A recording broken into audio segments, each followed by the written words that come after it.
Primary চাকরি অ্যাপসে আপনাকে স্বাগত। যেহেতু আপনি রেজিস্টার বাটনে ক্লিক করে রেজিস্ট্রেশন প্রসেসটা কমপ্লিট করতে পেরেছেন, লক্ষণীয় ব্যাপার ক্লিক হ্যাড রেজিস্টার। এই জায়গায় বাটনটা মাঝে মাঝে চেঞ্জ হতে পারে, এটা কোনো টেনশনের কারণে। এখন আপনি যেটা করবেন সেটা হচ্ছে আপনি রেজিস্ট্রেশন কমপ্লিট করে ফেলেছেন, আপনি এখন লগইন অবস্থায় আছেন এমডি রাসেল। ওকে, এরপর আপনি চলে যাবেন হচ্ছে মেনু বাটনে।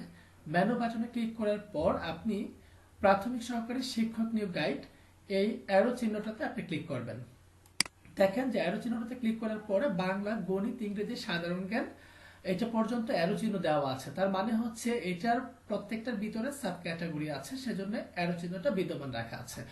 বিজ্ঞান ও প্রযুক্তিতে সাব ক্যাটাগরি দেওয়া নাই বিধায় এটাতে অ্যারো চিহ্ন নাই, এটা ক্লিয়ার থাকতে হবে। তো আমরা ফার্স্টে একটু পরিচিতিটা দেখাচ্ছি যে বাংলার অ্যারো চিহ্নতে ক্লিক করার পরে আমরা পেয়েছি বাংলা ভাষা ও সাহিত্য, বাংলা ব্যাকরণ।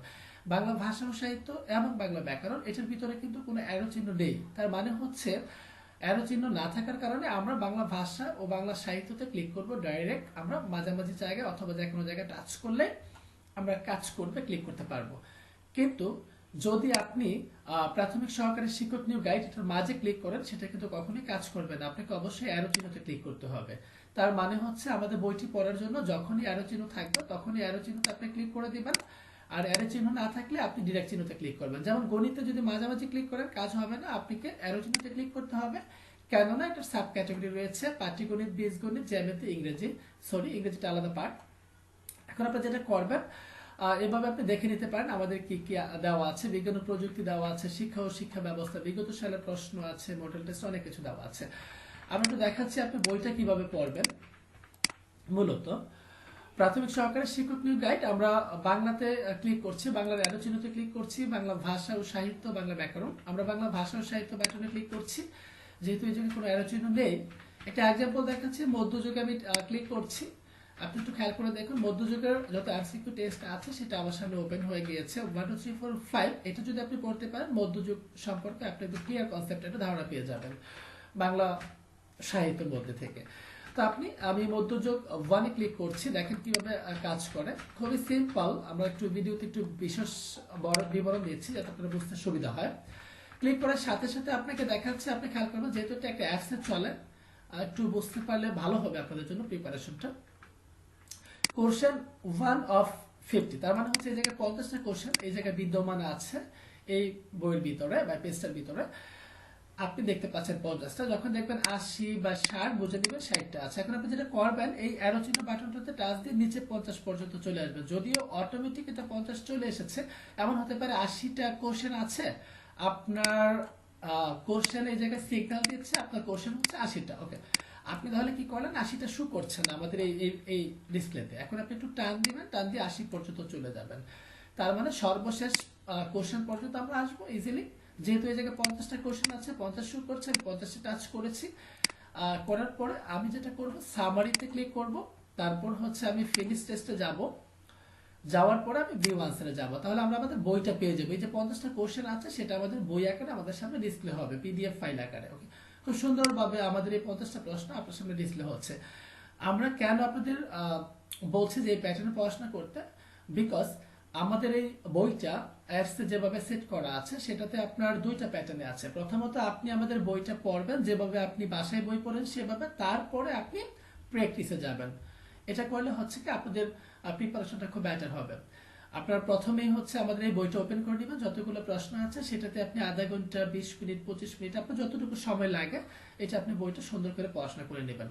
যখন আপনার মনে হবে যে না ফাইন আমি এখন পড়াশোনা করতে পেরেছি, আমার এটা পুরোটাই মোটামুটি মুখস্থ হয়ে গেছে বা কন্ট্রোলে এসেছে, এখন আপনি চলে যাবেন একটু পরে, উপরে এসে আপনার রিস্টার্ট টেস্ট একটা বাটন পাবেন, সে জায়গায় ক্লিক করে দেবেন। আমি একটু রিস্টার্ট স্টেট বাটনে ক্লিক করছি। করার পরে আপনার সামনে আবার আমাদের এই এক্সামটা টেস্টটা স্টার্ট করার জন্য বাটন চলে এসেছে। আমরা বাটনে ক্লিক করছি। ক্লিক করার পর আপনি দেখুন এখন আপনি এটার আনসার দেন। ধরেন আমি দিলাম এমনিতেই, আপনি নেক্সটে চলে যান। যাওয়ার পর আপনি দেখতে পাচ্ছেন এভাবে আপনি হচ্ছে আপনার আনসারগুলো আপনি দিয়ে যেতে পারেন, যেহেতু আপনি পড়াশোনা করেছেন এতক্ষণ পর্যন্ত। অ্যাজ এ টিচার অথবা গাইডের হিসাবে আমাদের অ্যাপস আপনার জন্য কিন্তু কাজ করবে। আমি আর একটু দাগালাম না, আমি ডিরেক্ট 50-এ চলে যাচ্ছি। চলে গিয়ে সামারিতে ক্লিক করছি, ফিনিশে যাচ্ছি, এখন আমি ভিউ আনসারে যাব। সরি, এর উপরে আমি যখন একটু ডিসপ্লেতে এসেছি, আপনি একটু দেখেন যে আপনি কি করেছেন। আপনার হচ্ছে 50টা কোশ্চেনের মধ্যে 5টা কোশ্চেন আপনার কারেক্ট হয়েছে। এটা আপনার বুঝতে হবে, ব্যাপারটা বুঝতে খুব আপনার জন্য প্রিপারেশন নেওয়াটা সহজ হবে। 50টা কোশ্চেনের মধ্যে 5টা কোশ্চেন আপনার কারেক্ট হয়েছে। এর মধ্যে আপনি দেখেন যে আপনি ইউ হ্যাভ অ্যাটেম্প্ট, মানে আপনি দাগিয়েছেন 9টা, আপনি 9টা দাগিয়েছেন কোশ্চেন। আপনার কোশ্চেন ছিল 50টা, আপনি দাগিয়েছেন 9টা। আপনার এই সবুজ চিহ্নতে বোঝাচ্ছে আপনার 5টা 9টার মধ্যে রাইট হয়েছে, আর আপনার 4টা ভুল হয়েছে। That is important. আমাদের সিস্টেম যে নেগেটিভ মার্কস এখানে বলছে যে আপনার 1 মার্কস কেটে নিয়েছে। কেন 1 মার্কস কেটে নিয়েছে? আপনি যেহেতু 4টা ভুল করেছেন, আর প্রাইমারি চাকরির পরীক্ষা 0.25 করে প্রত্যেকটা ভুলের জন্য কেটে নিবে, সুতরাং আমাদের আপনার ভুলের জন্য 1 মার্কস কেটে নিয়েছে। খুব একটা amazing and crazy features for our basic primary চাকরিতে। এখন আপনি যেটা করতে পারেন সেটা হচ্ছে যে লিডার বোর্ডটা আপনি যখন দেখে ফেলেছেন, ওকে, আপনি এখন আপনি দেখতে পারেন যে আপনার কোনগুলো ভুল হয়েছে। শূন্য, এটা আপনি দেখতে পারেন যে আপনি এই লালটাতে ক্লিক করেছিলেন, বাট আপনার এটা ছিল রাইট আনসার, এবং আপনি দেখে নিতে পারেন। এভাবে আপনি আমাদের বইটা পড়তে পারেন, সমগ্র বইটা, সম্পূর্ণ বইটা এভাবে বিদ্যমান আছে, আপনি ইচ্ছে করলে পড়তে পারেন। আপনার যদি মনে হয় যে আমার কয়টা ভুল হয়েছে সেটা আমি আবার পড়াশোনা করব, করে ঠিক করে আমি আবার যাব, আবার রিস্টার্ট টেস্টে যাব, গিয়ে আবার প্রশ্নটা ওপেন করব, সে ওপেন করে আমি আবার আবার প্র্যাকটিস করব। ওকে, আপনারা ভালো থাকুন, ধন্যবাদ সব।